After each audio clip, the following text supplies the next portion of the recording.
Well, hello, YouTubers, Facebook, Patreon, and Twitter. This is Katherine Johnson, servant of the Lord. Thank you for tuning into my YouTube channel. If you like what you hear, give me a thumbs up. If you really like it, subscribe. Well, God sent me back to give you his thoughts on the prophetic dream that he gave Pastor Dana Coverstone. And God wanted me to let you know that the dream is credible. Some of it has come to pass, and the rest will come to pass.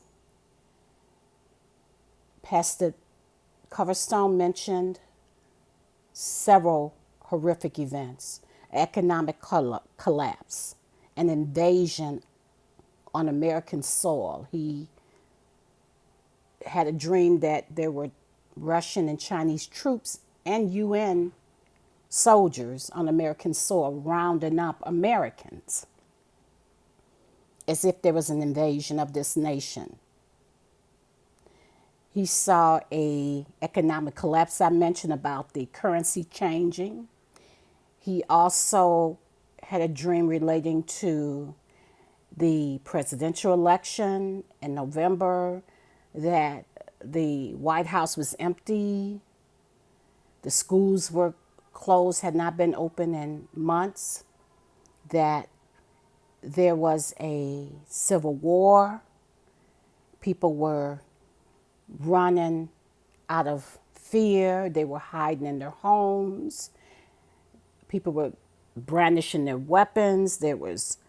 He described gargoyles flying through the American cities, devouring people.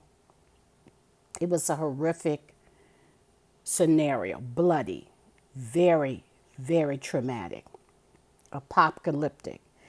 And the last part of the dream he mentioned, which really concerned me, he became emotional, was when he talked about the wolves coming in the church.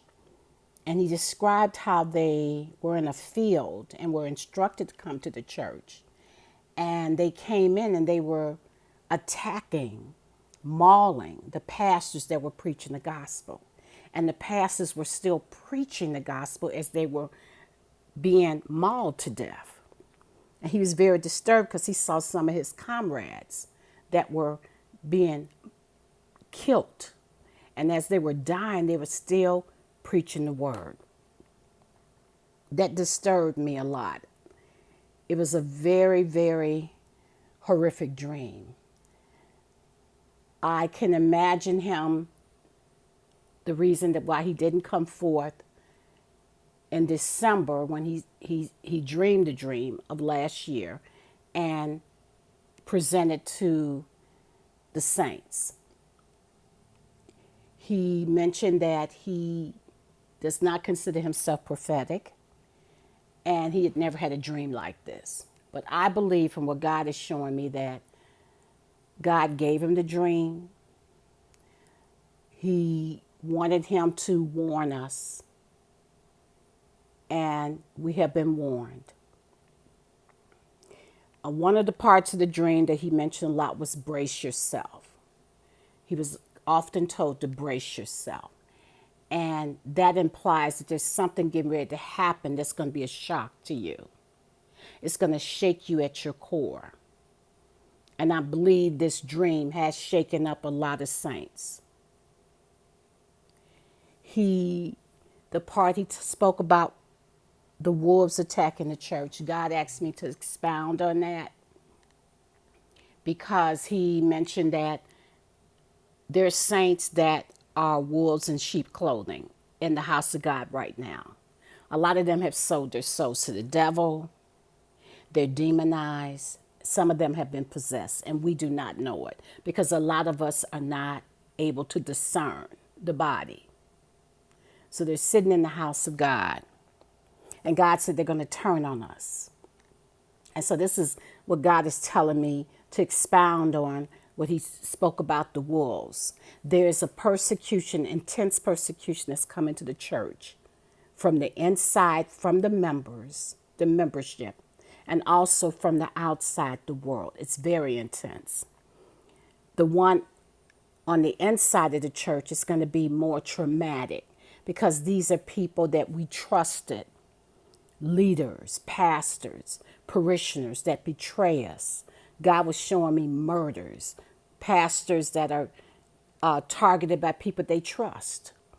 They just come up missing. Some parishioners are going to come up missing, murders.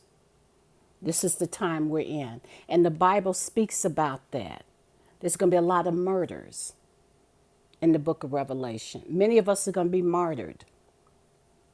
We're going to have to get used to that. I know this dream was a shock to a lot of you, but God had given me a dream. That's what prompted me to come to social media back in August of 2019. God started showing me dreams of shootings in stores and just across the nation globally, and attempted assassinations on our president.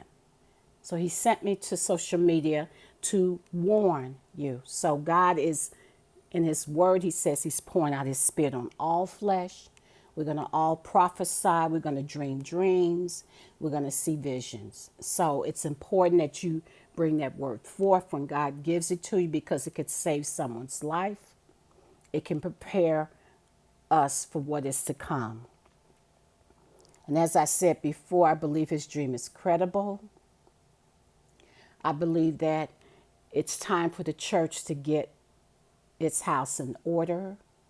That if you're not saved, you're not truly committed to God, you need to commit your life, recommit your life to God. You need to get saved. You need to develop a relationship with the Lord. That's very important now. It's time out for this. I'm not sure if I'm a Christian or you're straddling the fence. God says it's not time for that anymore. These are dangerous times. You could die and go to hell. We're dealing with an intense situation in this nation and globally. We're dealing with economic collapse. He laid it all out in his dream. And he came to us with his dream. There are a lot of people that are criticizing him. And God is warning me, telling me to warn you, to pay heed to the dream, lest you fall. He said, believe a prophet, receive a prophet's reward. He is warning us. It's a warning. That's basically what he's doing. He's warning us. So I have to commend him for coming forth and giving the word. But God wanted me to expound on it for him, because dreams have a double meaning. It's also not just for us as saints, but it's for his ministry. I know he's from Kentucky, and God was showing me just to be really careful with confidants in this time and season, because God is taking him to another level as far as ministry, and the prophetic will rest on him as far as a mantle. It will rest on him. And many are they used to seeing him a certain way, but God is saying he's taking him out of the box. So he has to be careful with confidants, those that are angry. There's going to be a lot of jealousy, and it's going to be a strange time for him. But I pray that he hears this word, that God is going to protect him. God is going to encourage him. He's a humble man. He was obedient to God, and God is rewarding him for that. But God wants him to step up with boldness, because he's one that's going to be around to usher in the second coming of Jesus Christ. God bless you.